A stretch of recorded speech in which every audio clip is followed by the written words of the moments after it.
Jom ke Museum Shah Alam. Weekend hari tu balik UTC, CN dengan suami duk fikir nak pergi mana jalan-jalan kan. So anak-anak cakap, Mama jom pergi museum. Tiket murah je, korang boleh terus beli dekat kaunter. Dewasa RM5, macam dia pula RM2. Dah akil bawah 6 tahun, percuma. Paling best dekat sini simulasi kubur. Okey, siap ada macam mayat di bawah tu kan. Dia memang takut. Saya suka juga dekat bahagian makanan ni, ada gerai comel yang sangat nostalgic.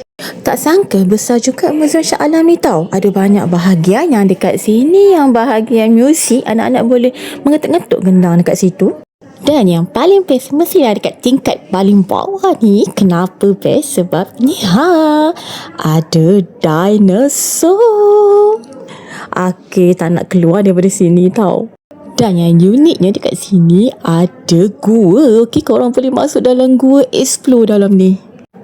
So kalau korang tak ada idea nak bawa anak-anak pergi ke mana, korang boleh saja datang ke sini. Okey, ada macam-macam dekat sini dan memang anak-anak akan enjoy. Banyak diorang belajar.